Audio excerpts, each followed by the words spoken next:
Suppose ये कोई flower है, ये कोई फ्लावर है। अगर ये रात में ब्लैक कलर का रहेगा, कोई भी इंसेक्ट इसको रिकॉग्नाइज कर पाएगा? अगर ब्लैक है, ब्लैक कलर का अगर फ्लावर है तो ब्लैक कलर का अगर इंसेक्ट ही है तो इसको रिकॉग्नाइज कर पाएगा? नहीं कर पाएगा ना। आगे ये व्हाइट इसलिए होते हैं क्योंकि जो इंसेक्ट है इसको रिकॉग्नाइज करे, और रिकॉग्नाइज करके इंसेक्ट फ्लावर को रिकॉग्नाइज करके क्या करते हैं? पॉलिनेट करेंगे। इसीलिए जनरली व्हाइट कलर की ब्लूमिंग होती है नाइट टाइम। किसकी होती है? मेनली ऐसे याद रखना कि जनरली पॉलिनेशन के लिए, पॉलिनेशन करने के लिए जो होते हैं नाइट में ब्लूमिंग कलर्स के फ्लावर जो होते हैं व्हाइट होते हैं। यहाँ तक कोई दिक्कत? चलो दूसरा क्वेश्चन लिखना, how does the be know which flowers have nectar?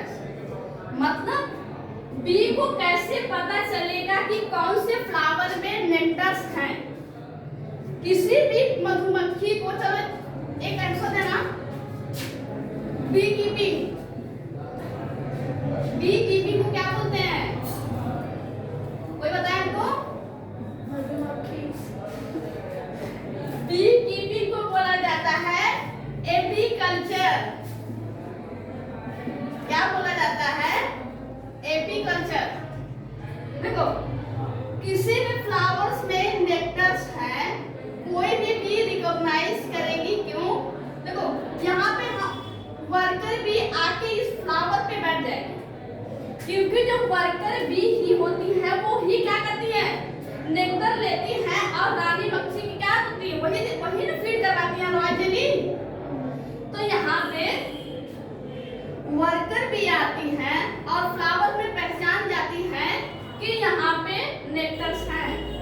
आइए यहाँ पे बैठ जाइए और इस रस का, इस नेक्टर का आनंद लीजिए। कौन सी भी? वर्कर भी। दूसरा वाला क्वेश्चन समझ में आया? देखो how does the be know which the flower has nectars? कैसे पहचानेंगे कि यहाँ पे नेक्टर्स है? जो वर्कर भी होती हैं वहाँ पे फ्लावर पे जाती हैं और उसको रिकॉग्नाइज करती हैं, और वहाँ पहचान जाती है कि हाँ यहाँ पे नेक्टर है, यहाँ पे नेक्टर नहीं है। पहले वाले क्वेश्चन में, दूसरे वाले क्वेश्चन में कोई किसी को डाउट है? एनीवन? No ma'am. आगे बढ़ो। Why does the cactus have so many thorns? मतलब कैक्टस में जो होता है वो बहुत सारे कांटे क्यों होते हैं? कैक्टस में बहुत सारे कांटे इसलिए होते हैं, पहला काम तो होता है प्रोटेक्शन। पहला काम क्या होता है? प्रोटेक्शन। अरे जो जिस पौधे में कांटे रहेंगे, जानवर उसको ग्रेस करेंगे? नहीं चलेंगे उसको? नहीं।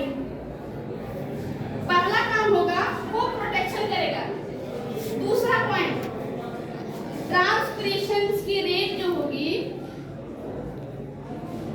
जो ट्रांसपिरेशन दोनों बताओ। अगर किसी भी कैक्टस में थॉर्न है, कांटे हैं, वहां पे ट्रांसपिरेशन की रेट जो होती है लो होगी कि हाई होगी?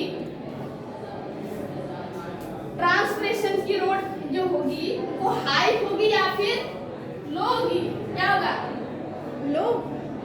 हाँ, किसी भी अगर कैक्टस में जो होता है, अगर बहुत सारी, ये क्या करते हैं? प्रिवेंट करते हैं, ये रोकते हैं कि ज्यादा से ज्यादा ट्रांसपिरेशन ना हो। ट्रांसपिरेशन डिफिनेशन बताना पड़ेगा।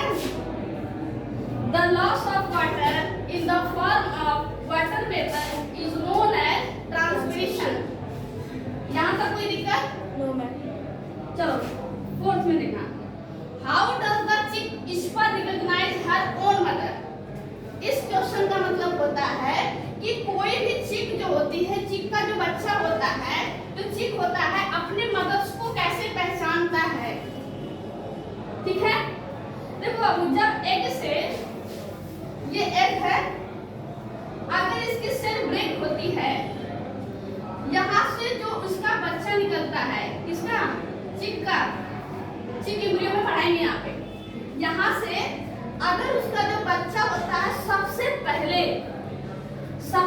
पहले जिसको देखता है, जिसको सुनता है, ठीक है, जिसको क्या करता है, देखता है, जिसको क्या करता है, सुनता है, और जिसको टच करता है, पहली बात जिसको किसी को भी, उसे कहते हैं, एक प्रोसेस होती है इम्प्रिंटिंग, यहाँ पे लिख लीजिएगा। इम्प्रिंटिंग से ही, इम्प्रिंटिंग जो होता है, इसी की वजह से जो होते हैं अपनी माँ को जो उसके चीज हैं वो रिकॉग्नाइज करते हैं। जैसे कोई एग है, यहाँ से ब्रेक डाउन हुआ सेल से, सबसे पहली बार जिसको देखा, जिसको टच किया और जिसको सुना, वही क्या होती है, उसी को अपनी मदर मान लेता है। एक साइंटिस्ट थे, किसी को पता है, जिन्होंने गूस बी पे स्टडी किया था, कोनार्ड लॉरेंस, एक साइंटिस्ट है। कोनार्ड लॉरेंस जो होते हैं ये जूलॉजिस्ट है। क्या है? जूलॉजिस्ट। पहली बार जब एग से उनका जो बच्चा रप्चर हुआ था, जब रप्चरिंग हुई इस एग की, तो बच्चा निकला तो सबसे पहले देख लिया इनको, कोनार्ड लॉरेंस को, उन्हीं को ही अपनी मम्मी पापा जो सब कुछ मानने लगा। ये होता है इम्प्रिंटिंग।